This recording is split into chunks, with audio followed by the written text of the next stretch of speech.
I'm Dan Drake. Welcome to Geno TV Channel 99.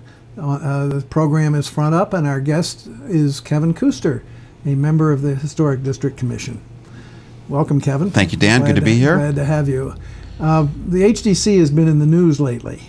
But before we get into that, tell us a little bit about why you decided to get involved in the HDC, why you ran, what you brought to the party. Well, actually, some people know this story, and it's I had no intention of running. First of all, I was very happily enjoying an early retirement until one day at the Stop and Shop in the dairy aisle, I was boxed in between two friends. I still call them friends, even though they boxed me in.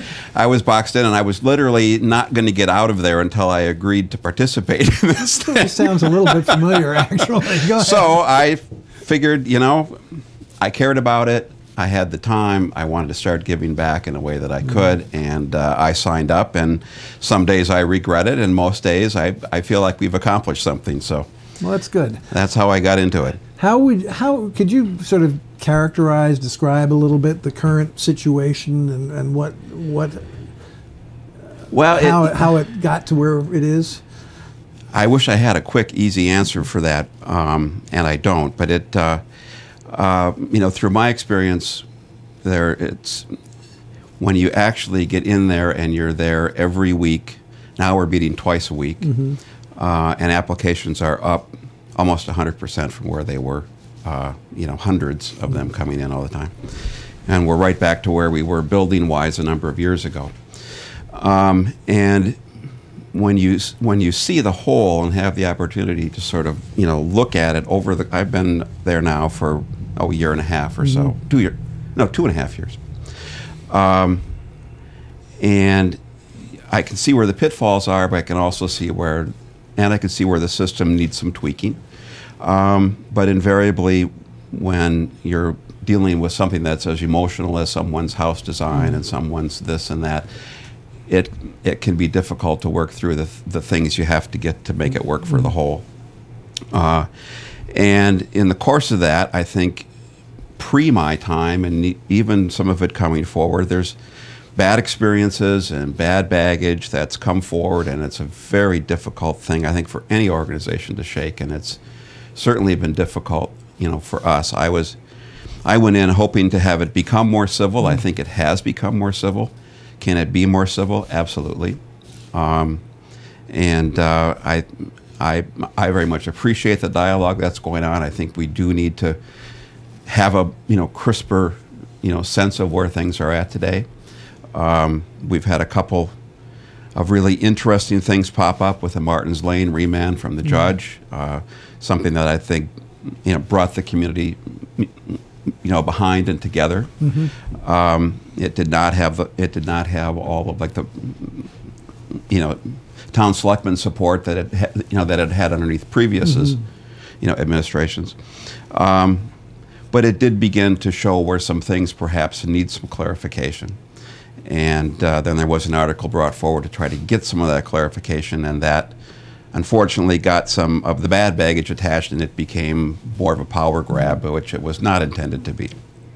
Because I think that people often forget that the HDC is, part of Nantucket. It, belongs to the community. It doesn't belong to the selectmen. It doesn't belong to the architects and designers. It's and we need to reflect how we're doing on that. And so if anyone's getting more power, I like to look at it that it's the community that's gaining something, to be able to protect it going forward. I think some people, my sense is that most people, some very willingly embrace the concept of the HDC, some somewhat more reluctantly. Because I was just talking with somebody else, when you go to other communities and see what happens when you don't have any regulation, it can be pretty awful sometimes. So I think most people probably are behind it. But let's go back to this sort of this baggage issue and the civility and so forth. Many people experience over many years has been colored by the way they've been treated.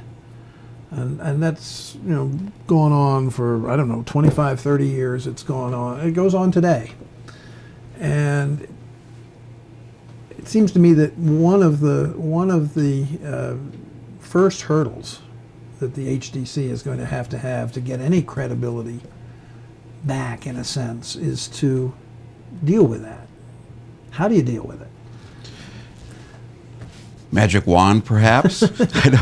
Well, first, I would... Maybe how do you deal with it is unfair, because Yeah. you have certain people involved, and personalities involved, and so on. But I guess, to put it another way, what message would you give to the people who feel that way, who really say, I don't ever want to go back to the HDC again. I was treated so badly. Well, you know what I would say, and it's very simple. I would simply speak up and say, I don't appreciate it when when I'm addressed that way. I don't appreciate it when I hear this. I think you have to deal with it, when it comes up, and you have to direct it to the person that it's coming from, because I hope that we haven't. I think we have lost some credibility. I hope we haven't lost it all. And it is a board of individuals, and I know when something comes up, I try to. And there have been times in the moment of it that everybody gets a little worked up. The nights get long. They're 5-hour meetings, and it can run a little hot and cold. But if you're not happy, I really think you have to speak up and do it right there. And if it's getting out of control, let's just stop it and let's set it up for another time. But there's no need for some of the mannerisms in how things are have been done. And that's something that I was hoping I'd be further along in changing. I think we have gotten better, and I think we will continue to get better. One of the things that I learned in law school was that an administrative board, and I think it's fair to characterize the HDC as an administrative board, has to have standards that everybody can understand and everybody can adhere to. I guess the HDC has building with Nantucket in mind, Right. but that hasn't been brought up to date in quite some time, as I understand it. Is that correct? It is correct, and there have been some updates, but the updates are not bound with that book. When I first got involved, I was beginning to gather what information I could, and there are things like the Mid-Island Plan and the Surfside Area Plan and the Rural Road Guidelines and all of these other things that are a bit more finessed out and a bit more organized. And the information is there. You have to fish it out a little bit. I think the staff will get it to you, when it's when you need it. I'd like to see it all get put back together.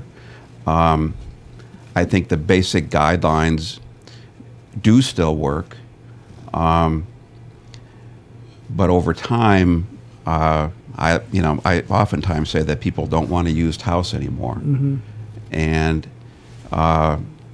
even if they bought an old house, they really don't want an old house, and a lot of different things come up. So I think the guidelines.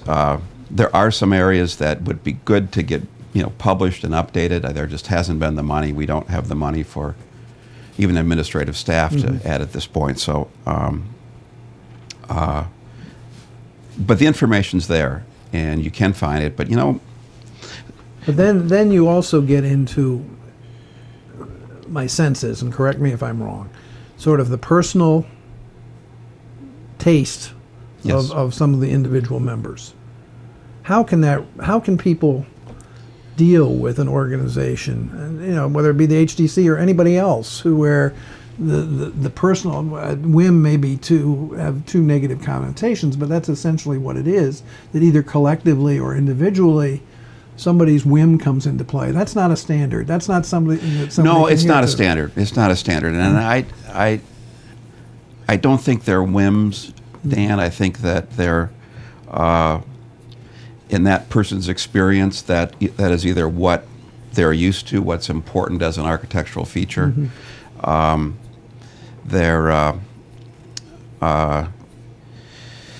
guidelines, while they're they are, just that. They're just guidelines. And when you have guidelines, I think in the end you get more flexibility than if you just had rules. The rules are all on one page and they're very clear, and that's what the legislation says. And that's where there's been some debate recently as to, are we veering off in there? Are we, focusing where we should?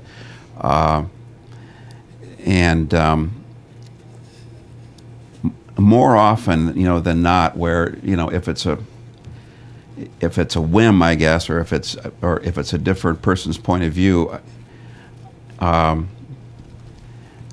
think if you go back to the guidelines and sort of refresh where that person's coming from, it makes some sense. But oftentimes, by the time it gets to us, people have invested a lot of their own energy and money in it, and But there was an example 7 or 8 years ago. I don't remember exactly, with a house on Cliff Road, where as part of a broader discussion with the builder, it was a spec house that was being built. There was a decision made that there were too many houses in the neighborhood with white trim, and this was part of the requirement was to have stone, I guess it's called, is it color stone? Stone trim, and this is a case where you stand at that house and look around you, and every other house in the neighborhood has white trim. Yeah. I guess the question I would ask, and I asked at the time but didn't get an answer for, is how can that person be told that he can't have white trim when everybody else in the neighborhood has it? In that case, I would agree with you. And I have heard about that case. It's before my time. But we've had a couple others pop up, not in that neighborhood, but on the harbor. And I think some of that came out of that discussion, where the rural road guidelines have had an impact on the harbor, because if you're out in the harbor, I think there have gotten to be too many white trimmed houses, and we have heard from citizens that it's really impacted your sense of the island when you're on the harbor, and that led to trying to get more natural to weather and more grays used on houses around the harbor. There I think it's appropriate, because your view takes in more than the neighborhood. But I think in that case, that was clearly a whim, and it didn't have a lot to support it. And I haven't seen too much of that come up, other than when it's in the rural areas, and that's where we're starting to see. And if it's a house that has lots of angles, lots of dormers, lots of busy trim, it's going to. It would be my experience, and when I look at other houses that perhaps it should be a little bit toned down so that it doesn't appear so busy in the landscape. But these are all they're almost like little microclimates of what you have to look at on this island, because it's very, very different everywhere. And oftentimes somebody will come in and say, well, this happened in Mattocket, so I want to do it on Main Street. Well, you have to kind of sort through that. That's not on the guidelines. It's very subjective. But you try to keep the neighborhoods holding together. One of the criticisms of the HDC is that the commission micromanages the approval process, and that the staff could do a lot more. Yes. In many instances than they are permitted to do now. Yep. Is that something you see changing, or do you think? Well, I would like to see a change, frankly. And one of the things when I first, came in, I asked the staff. I said, "Why aren't you participating a little bit more? I'd like to know their opinions. They've got experience in these things. They've seen a lot of it."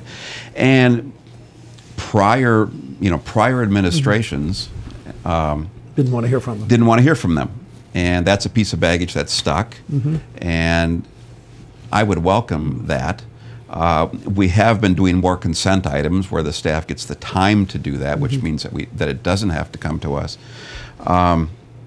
But they're really stretched for time. So I even if we wanted more of their time, I don't know we'd get it right now. They probably, arguably, could accomplish more in the 5 hours they spend otherwise in the meetings or whatever. Yeah. In that respect, everybody. Well, that's another subject. But I think it's part of the issue of why people are frustrated with. Yeah, my hope is that, that us as a community cannot lose sight of, the fact that we have maintained a good sense of Nantucket. I believe if you drive around and look around, we've accomplished a lot. It hasn't always been pain-free. We've been able to keep a sustainable tourism economy. That's a big driver in what we do. I think, I tell people, we kind of try to protect you from your neighbors. I think that's helped the real estate business by being able to have some sense that, my neighborhood's not going to change. So I think those are all good things, and I would hate to see us lose sight of that. I think going forward, getting, some direction from town council, having a second opinion on that, making sure we have those things firmed up, get that done through a home rule petition so everybody knows, and we got a tighter set of rules to play by, and I think that'll be very beneficial.